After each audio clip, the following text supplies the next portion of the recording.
Good. Very good. So the concepts we went through today is, first of all, the pre-tension, loading the spring with energy, and then fast release, whipping movement. This is the first thing that we try to practice properly.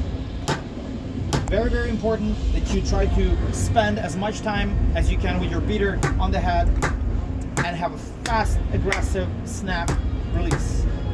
2 strokes, 3 strokes,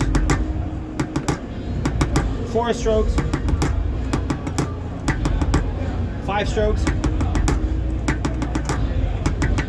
and so on. And you increase it. And you can practice this 9 strokes, 17 strokes, 33 strokes. The amount of strokes is not crucial. It's just easier for me to count like this all the time. So, and you can of course practice this with the left foot alone. I personally don't recommend you to do this because we spoke that the left foot is better used in the combination with the right.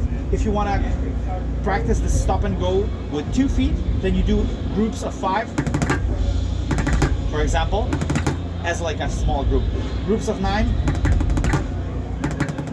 groups of 17, and so on. And you basically do the same thing. You always have your heels pushing up, toes pushing down, tension till the very last moment, and that's it, okay? The second thing that we went through is you combine full leg, entire hip flexor, bouncing knee, slow stomping, transitioning into this. Lifting your entire leg, keeping your knee still, and just pushing with your ankle and transitioning to this. So this is the half time to double time, 8th notes to 16th, or quarter notes to 8th notes, whatever.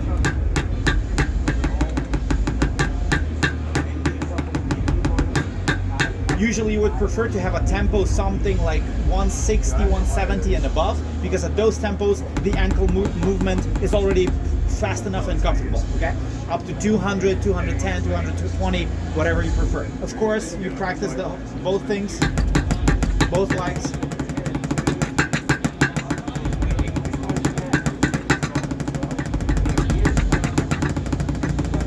And so on. And you can just create like the slow part. How long the slow pattern is not important. Only the fast burst is important, and you play with it. You play around with increasing the length of the burst, making it shorter,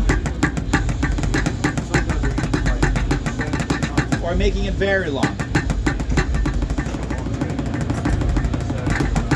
It doesn't matter. You have to just try to pick any kind of different combination you want, and always practice that. And the last thing that we did is just like a little bit of start-stop and a hybrid of going from half time to double time.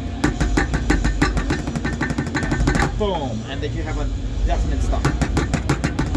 Even like this, slow, fast,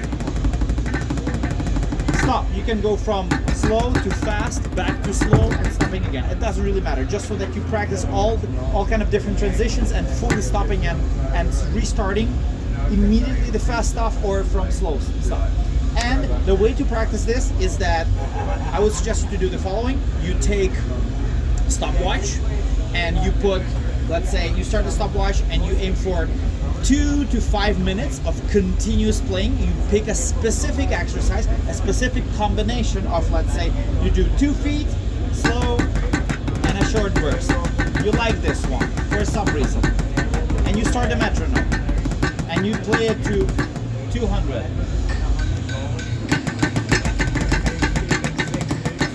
And you do this for 5 minutes.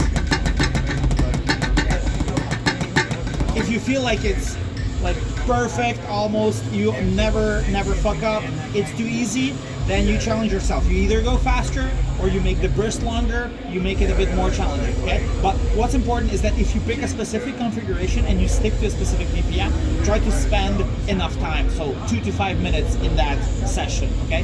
Then you stop, rest, and you pick a different exercise, and you can just like gradually build it. It's like progressive overload in the gym, that you take one exercise and then you do it for 5 minutes, rest, take the same exercise and do it 5 BPM faster for 5 minutes if you can. And try to slowly push until until you're going to be reaching a BPM where you're not going to be able to do it anymore. And then you try to just grind, and push every day, every week, every month. When you see that this limit now becomes easy and you can push further, okay? And then you can make a routine of different exercises of these different types so that you have a little bit of variation, so you don't get too bored of doing the same shit. But just try to, rather, if you want to make a selection or pick of different exercises, rather have a smaller few collection but spend more time on each, because like you're gonna benefit more if you have just like a few things to focus on and you put more time into it. If you have like 10,000 different exercises and you spend 30 seconds on each, you're not going to improve in any of those. Okay, so pick fewer things and dedicate more time in each. This way you're going to be mastering each one of those faster, and then you're okay, this is mastered, put it aside, let's take the next one. Okay, and always like this. That's the whole thing. So thank you. Sweet.